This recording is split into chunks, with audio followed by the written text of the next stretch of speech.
بسم اللہ الرحمن الرحیم۔ السلام علیکم ورحمۃ اللہ وبرکاتہ۔ میں زبیر خان ہوں اور آپ میرا ویلاگ دیکھ رہے ہیں۔ دنیاوی نقطہ نظر سے وقوع پذیر ہونے والے واقعات،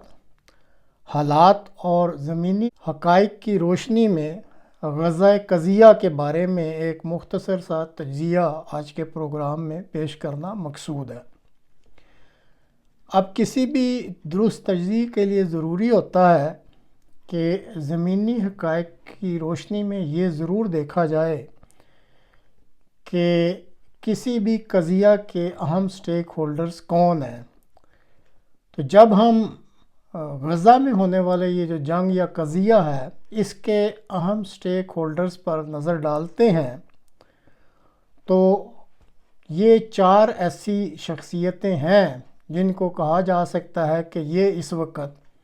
اس قضیہ کے مین یا اہم ترین سٹیک ہولڈرز ہیں۔ بنیامین نیتن یاہو، یہ اس وقت اسرائیل کے وزیر اعظم ہیں اور ہر صورت میں اقتدار میں رہنا چاہتے ہیں۔ کرپشن کے الزامات کے علاوہ 7 اکتوبر کو ہونے والے حماس کے حملہ کے سلسلہ میں سیکیورٹی ناکامی کے الزامات کا بھی سامنا کر رہے ہیں۔ اس وقت ان کے نظریات کچھ ایسے ہیں، وہ غزہ کی جنگ کو مکمل فتح تک جاری رکھنا چاہتے ہیں، غزہ پٹی پر مکمل قبضہ کرنا چاہتے ہیں،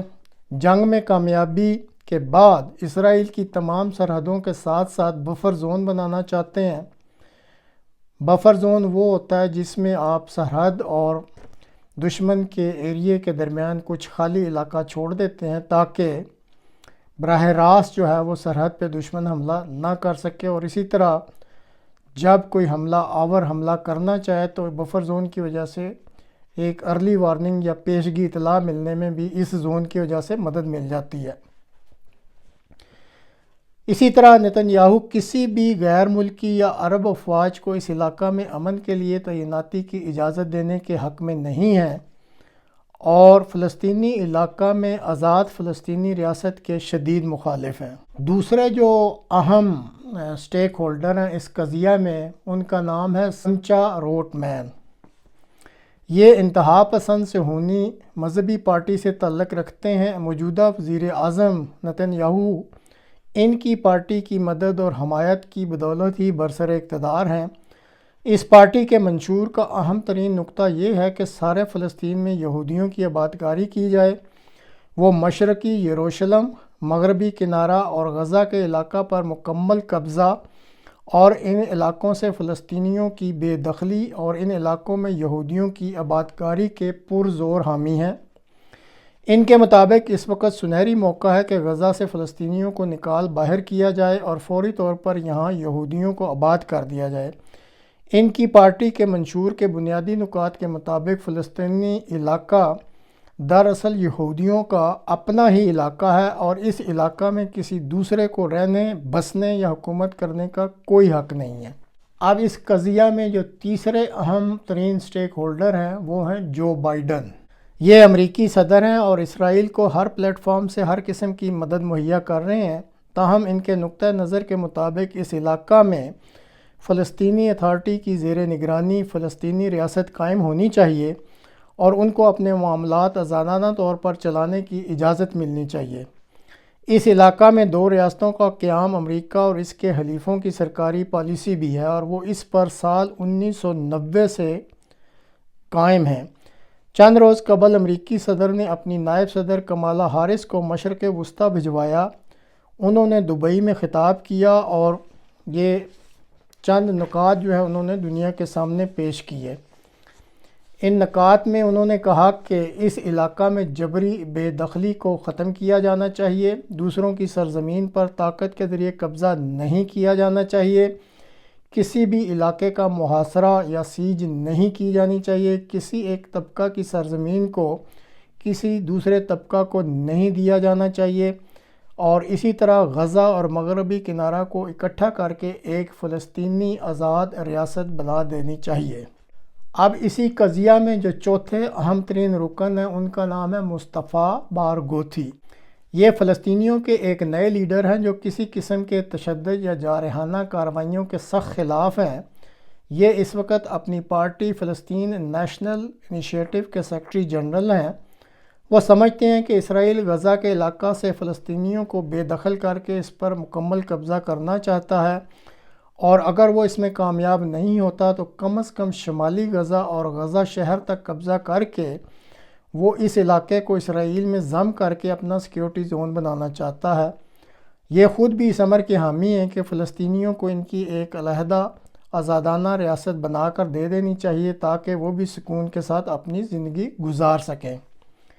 تو ناظرین، یہ ہیں وہ 4 اہم سٹیک ہولڈرز جن کے خیالات یا نظریات میں نے آپ کے سامنے پیش کیے ہیں۔ اب ان جو 4 سٹیک ہولڈرز ہیں اس قضیہ میں، ان میں امریکہ ہی ایک ایسی طاقت سمجھی جاتی ہے جو کہ یہ طاقت رکھتی ہے کہ اگر وہ چاہے تو اپنی من مانی کر سکتا ہے۔ امریکہ جو ملک ہے یا اس کے جو صدر ہیں ان میں اتنی طاقت ہے کہ وہ اپنی من مانی کر سکیں۔ ابھی تک تو جو امریکی صدر ہیں وہ اسرائیل کی پشت پر ہر طرح لیس ہو کر پیچھے کھڑے ہیں، لیکن فلسطینی بچوں اور عورتوں پر جو اسرائیل بربریت کر رہا ہے اور جس طریقے سے ہلاکتیں ہو رہی ہیں، اس ظلم و ستم نے پوری دنیا کو امریکہ کے خلاف کر دیا ہے۔ اور تو اور امریکہ میں اندرونی طور پہ بھی شدید بے چینی پیدا ہو رہی ہے، اور جو اس وقت ڈیموکریٹ پارٹی ہے امریکی صدر جو بائیڈن کی، اس کے بھی کئی ممبرز آف پارلیمنٹ جو ہیں وہ اپنے صدر پر شدید تنقید کر رہے ہیں کہ ان کی یہ پالیسی اور اسرائیل کے پیچھے اندھا دھند کھڑا ہو جانا اور یہ جو اسرائیل بربریت کر رہا ہے اس کو نہ روکنا، اس پر وہ اپنے صدر پر شدید تنقید کر رہے ہیں۔ اب سال 2024 یہ جو اب چند دنوں میں شروع ہو جائے گا، یہ امریکہ میں انتخابات کا سال ہے، اور اگر امریکہ اندھا دھند اسرائیل کی پشت پناہی کرتا رہا اور اسرائیل نے اگر یہ بربریت مزید جاری رکھی تو خطرہ یہ محسوس کیا جا رہا ہے کہ پھر ڈیموکریٹس کو ان انتخابات میں ایک شدید قسم کا دھچکا لگے گا۔ اس لیے اب یہ بڑی سرگرمی سے اس امر پر غور کیا جا رہا ہے کہ امریکہ جو ہے وہ اپنا جو مؤثر کردار ہے وہ ادا کرے، لیکن شنید ہے کہ جنوری کے آخر تک امریکہ مؤثر رنگ میں اس علاقے میں مداخلت کرے گا اور کوئی نہ کوئی اس قضیے کا حل نکال لائے گا جو کہ سارے سٹیک ہولڈرز کو قابل قبول ہو۔ جہاں تک فلسطینی اتھارٹی کا تعلق ہے تو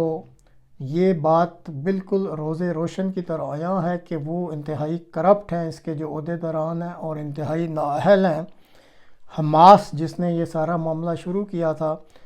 تو ساری دنیا میں جو مؤثر ترین ممالک ہیں وہ اس کو دہشت گردی کی تنظیم سمجھتے ہیں اور اس پہ دہشت گردوں کی چھاپ لگ چکی ہے۔ اس لیے اب اغلب امکان یا جو گمان کیا جا رہا ہے وہ یہی ہے کہ غالباً جو انتہائی اہم سٹیک ہولڈرز ہیں جیسے امریکہ، تو شاید وہ مصطفیٰ بارغوتھی کو سامنے لائیں، کیونکہ انہوں نے ایک تو تشدد سے اجتناب کرنے کا عندیہ دیا ہے اور ان کے نقطہ نظر کے مطابق جارحیت کسی مسئلے کا حل نہیں ہوتی، اور اسی طرح وہ جو ایک علیحدہ فلسطینی ریاست کا جو نظریہ ہے ان کا، وہ بھی یہاں پہ سوٹ کرتا ہے۔ تو جنوری کے آخر تک بہت ممکن ہے کہ وہ اس سمت میں کوئی راہ نکال لیں۔ بظاہر کہنے کو تو یہ ایک تجزیہ ہے اور کہنے میں بڑا آسان ہے، لیکن یہ اتنی آسانی سے امپلیمنٹ ہونے والا لگتا نہیں۔ جو اس وقت اسرائیل کے حالات ہیں یا جو وہاں کے وزیر اعظم یا ان کی انتہائی جو دائیں بازو کی پارٹیاں انتہا پسند، ان کے جو نظریات ہیں ان کے ہوتے ہوئے اس طریقے کا کوئی حل نکالنا آسان نہیں ہے۔ لیکن بہرحال یہ بھی ہمیں ذہن میں رکھنا چاہیے کہ اگر اس وقت اسرائیل بڑے دبنگ طریقے سے جو ہے یہ ظلم و ستم اور بربریت کر رہا ہے اور کسی کو خاطر میں نہیں لا رہا، تو وہ صرف اور صرف امریکہ کی پشت پناہی پر ایسا کر رہا ہے۔ اور اگر امریکہ یہ فیصلہ کر لیتا ہے کہ اب میں نے تمہاری پشت پناہی نہیں کرنی، تو پھر جو اسرائیل کی یہ جو دبنگ غبارے اڑا رہا ہے ان ساروں میں سے اس کی ہوا نکل جائے گی، اور وہ اس مسئلے کو حل کرنے کے لیے جو امریکہ کی طرف سے حل پیش کیا جائے گا، جس کا بھی ذکر کیا ہے کہ مصطفیٰ بارغوتھی کی قیادت میں کوئی ایک آزاد فلسطینی ریاست کے قیام کی جو ہے راہ وہ نکال لی جائے اور اس طرف چلنا شروع ہو جائے، تو یہ ایک بظاہر ایک حل نظر آتا ہے جو کہ ابھرتا ہوا منظرنامہ لگ رہا ہے اس علاقے میں۔ تو ناظرین، آج تک کے لیے اتنا ہی، اگلے پروگرام تک کے لیے اجازت دیجیے، خدا حافظ۔